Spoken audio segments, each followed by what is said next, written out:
माननीय सदस्य Priyanka जरकोली।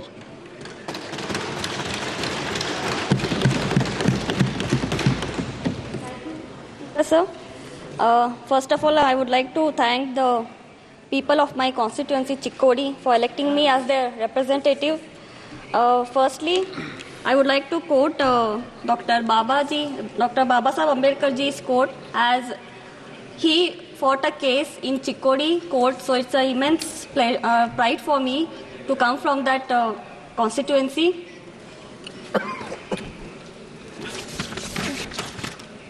So I would like to quote, the progress of any society depends on the progress of education in that society. But in the recent times in our country, the nation is facing a lot of issues in the education sector. Currently, our nation is facing challenges regarding to the quality, accessibility and equity in the education. Since 2014, the annual budget for the Ministry of Education has been steadily declining. This budget decreased funding for school education of 16.8% from the revised estimates and 7% overall for the Ministry of Education. The UGC's budget has been decreased by a staggering 53.35% compared to the budget estimates of 23-24 and 60.98% compared to the revised estimates of the previous fiscal year. This comes at a time when the National Testing Agency, an autonomous body under the UGC, is failing to properly conduct national examinations like NEET and NET, putting the future of lakhs of students at risk. In the past 7 years, the country has been witnessing 70 examination leaks across 15 states, affecting approximately 1.7 crore aspirants.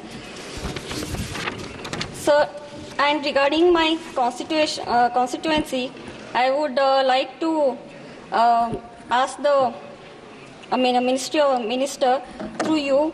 There is a Kendriya Vidyalaya in the Athni and plus Gokak. The proposal for them has been sent but has not been approved. So I request the minister through you to sanction them as soon as possible. And sir, currently there has been a flood situation in my parliamentary constituency. Most of the schools and the buildings have been in a very deteriorating state. So through you, I would request the minister to revise the format for 10.2, which they provide 2 lakhs per school for the renovation and all, which has been not sanctioned at all due to the flood loss.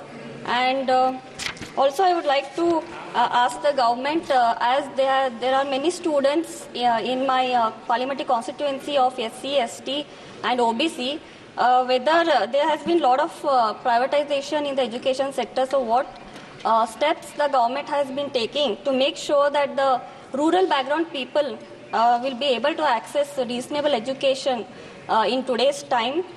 So I would like to know the answer for that, sir. Yes, sir, thank you for allowing me to speak.